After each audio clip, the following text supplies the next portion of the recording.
This podcast serves Middle Tennessee every weekday morning, and it's made possible by member support. Learn how you can make a difference at WPLN.org/support. This is the Nashvillager podcast.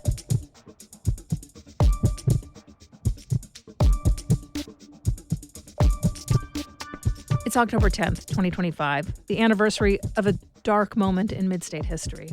And I'll just warn you, I am going to talk about suicide, so some folks may want to fast forward to the newscast. On this day in 1809, Meriwether Lewis said goodnight to his traveling companions in a cabin just off the Natchez Trace.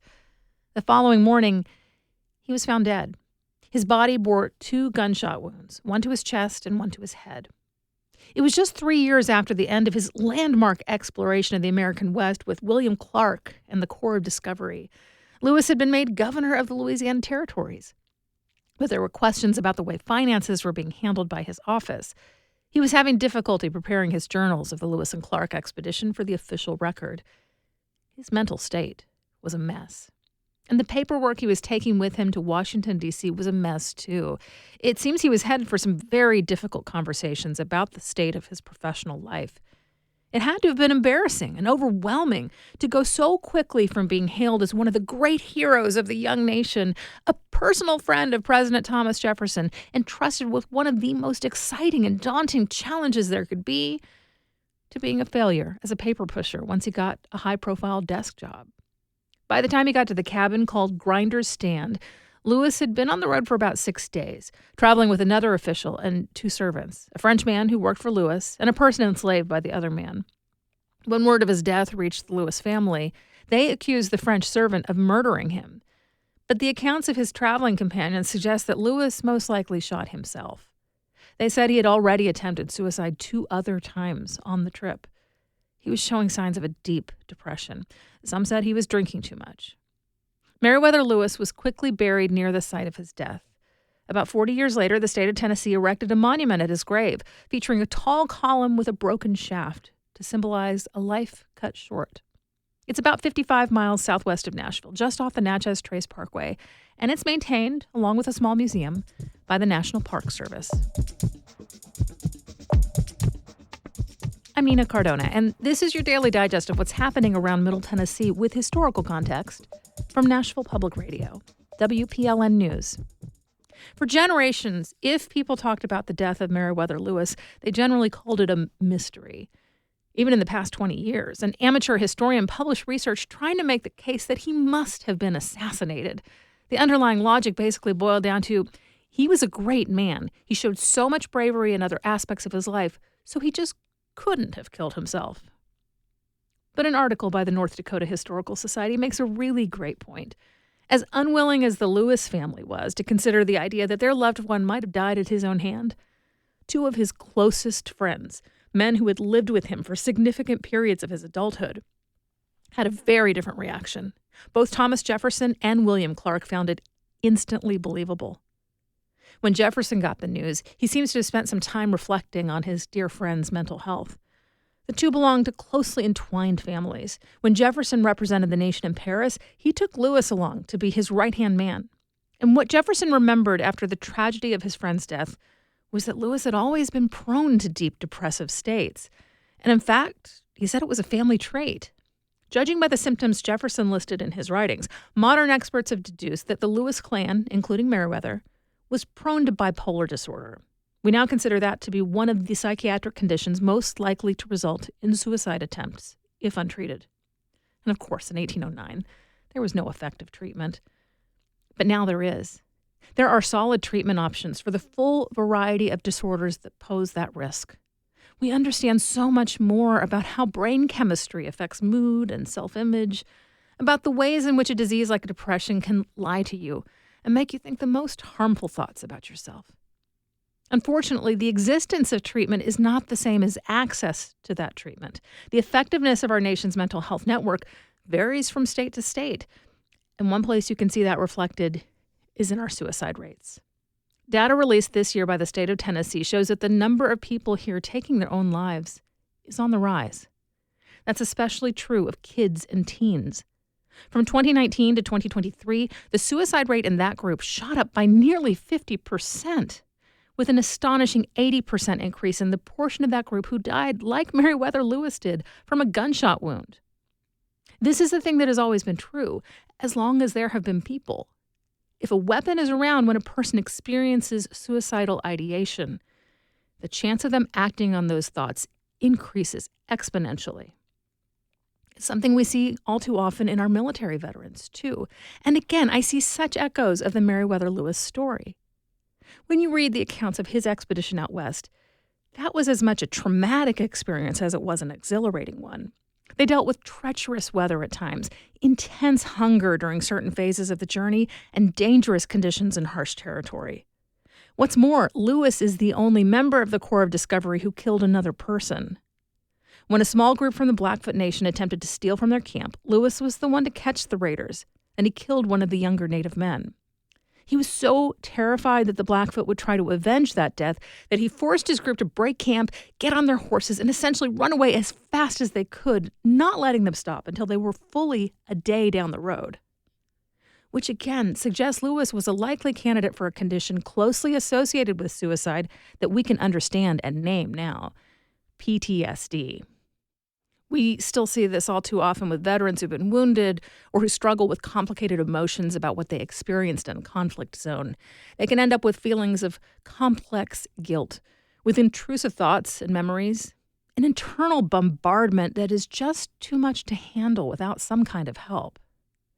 For a while now, there has been a concerted effort in the Veterans Affairs Department and through a number of nonprofit groups to reach out to returning soldiers and offer mental health resources in hopes of saving lives. And they are seeing some improvement in the suicide rate among female veterans. But on the male side, it just keeps climbing. And again, guns are a factor. According to federal statistics, about 3/4 of veterans who end their own lives do so with a firearm. We've got to do better. We've just got to. The story of a person coping with trauma and depression while stuck in a low point should not read the same in 2025 as it did in 1809. And yet the statistics tell us that all too often, it's just the same thing again as it was with Meriwether Lewis. That annual report from the state on suicide data includes a section talking about what needs to happen to make things better, how we as a state, as a community, can try to make a dent in these horrible numbers that are moving the wrong way. Possibly the most important thing on that list is that every one of us needs to educate ourselves about suicide warning signs. And along with that, we need to make sure the spaces around people who are going through a rough patch don't include things that could be dangerous in those moments when their minds fill with overwhelming thoughts of self-harm. Be really careful about what medications are at hand, and always ensure that any firearms are stored safely. There are tips and links to local resources at the website preventsuicidetn.com. And in those moments of crisis, there is always someone available to talk at the Suicide Prevention Hotline. It's free. It's confidential. You can either call or text 988 at any time. After all that, I could go for a therapeutic walk out in nature. And in just a few minutes, we'll hear about the role a 20-mile trail plays in the life of students at the University of the South. That's coming up after the newscast.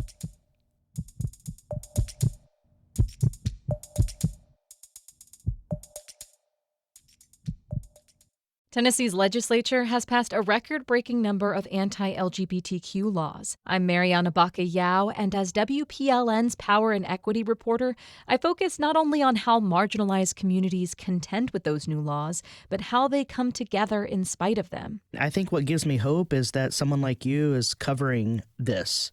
Because if the overwhelming narrative is one of defeat, how can we have hope? Listen here on 90.3 WPLN News. Here's the latest from WPLN News. This week's primary election for the District 7 congressional seat has set up a race between Democratic State Representative Afton Bain and Republican Matt Van Epps, who stepped down from Governor Bill Lee's cabinet this summer when former U.S. Congressman Mark Green announced his resignation. Now both need to unite their parties for the general election. Republican runner-up and state lawmaker Jody Barrett tells WPLN's This Is Nashville that Van Epps may have a harder time than Bain. We're going to have to work harder, I think, on the Republican side to coalesce and bring everybody on board behind one candidate. The other thing is, do not overlook the independents that are in this race. There are 5 of them, and they are going to play a role in this. One independent in Tennessee's District 7 congressional race is the first candidate to run under Elon Musk's new America Party. And WPLN's Miriam reports on what the data from the primary election can tell us about the race to come. Turnout from Republicans and Democrats was actually pretty close in this primary election. The gap was less than 9% in the majority Republican district, which stretches from Clarksville to the Alabama border.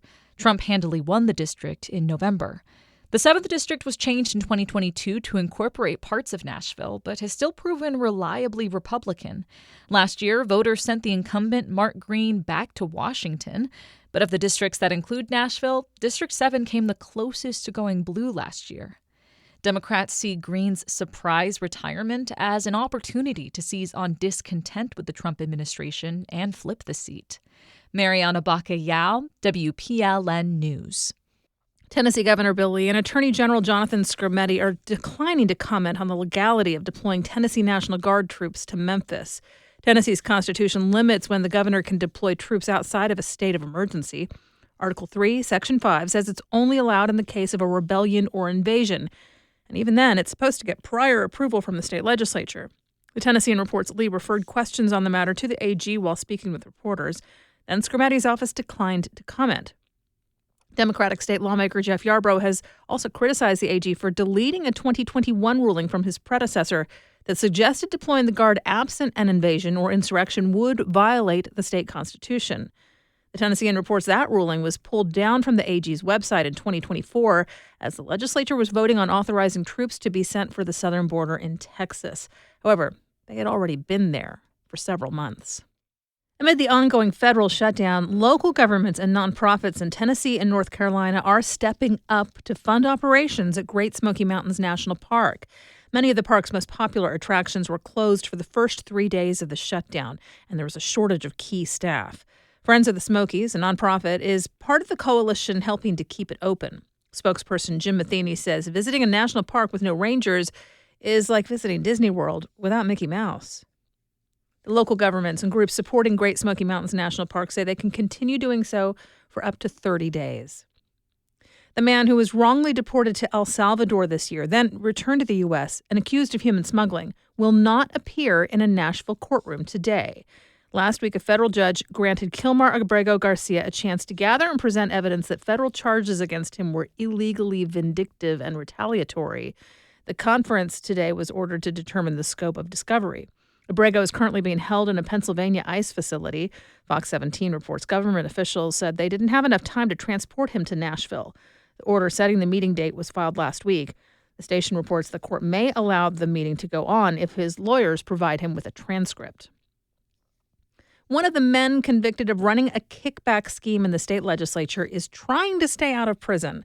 Cade Cothran was the chief of staff to his co-conspirator, former House Speaker Glenn Cassada.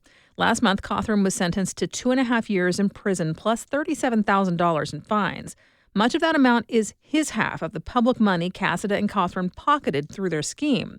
During the sentencing hearing, debate over the amount of Cothran's fines lasted for hours, ultimately delaying Cassada's sentencing by a week. News Channel 5 reports Cothran has now filed a motion saying he can't afford the fines. He also asked for a delay in the start to his sentence, suggesting his attorneys will be filing an appeal that could reverse the conviction.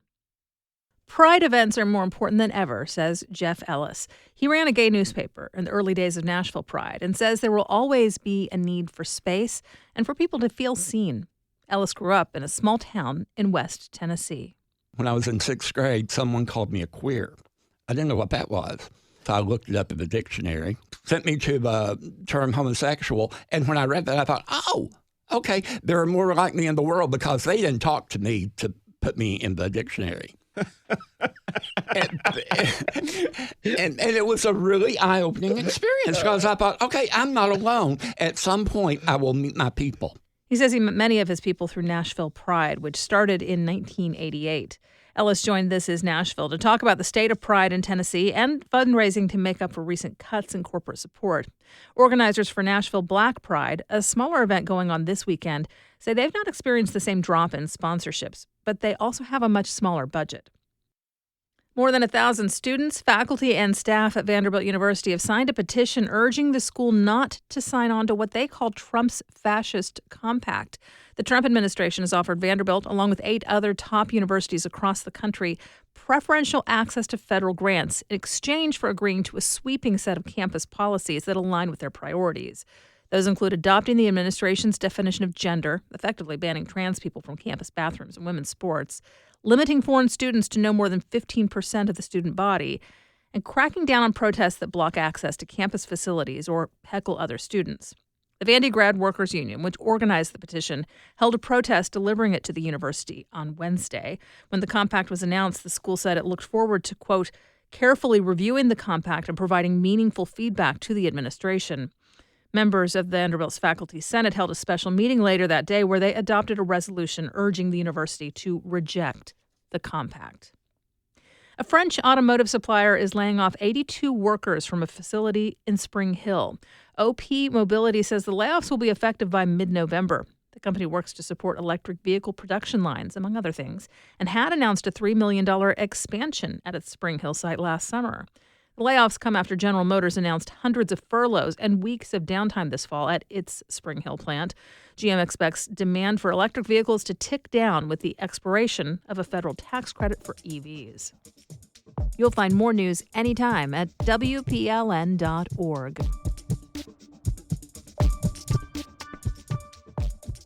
The University of the South, known as Sewanee, sits at the southern tip of the Cumberland Plateau.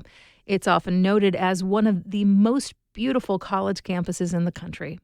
One reason for that distinction, Sewanee is fully encompassed by a 20-mile loop known as the Perimeter Trail. For the Appalachia Mid-South newsroom, WPLN Cynthia Abrams reports that trail is full of tradition. Roughly 100 miles outside Nashville sits the small, picturesque Sewanee campus. The buildings are old, built of limestone, castle-like. And while campus is just a 1-mile radius, it's surrounded by 13,000 acres of forests, waterfalls, and wildlife. Here, rub it in. I don't want to get any mosquito bites. On a warm evening in late September, 12 students have gathered to hike a couple miles of the Perimeter Trail, or P Trail, as it is affectionately known. It's the early days of autumn. The leaves are just beginning to yellow, and the brush is brimming with life. Whoa! It's an ideal time of year to be on the trail, but it's not the most popular season. The week before graduation every year, I've noticed just the trail is packed with people. Like everyone's out for a weekend or a day. All the seniors are out there in the woods to do the P Trail before they graduate. That's Lyden Shelke, who's a senior at Sewanee. It's a tradition for graduating seniors to hike the trail in its 20-mile entirety. Shelke already completed the full hike a few summers ago, but says she plans to do it again as graduation approaches. That's how you know that you've closed your time out at Sewanee. But it's not the only time students are getting outside. Classes often hold labs out on the trail. The Sewanee Outing Program is constantly hosting hiking, biking, and climbing trips along it.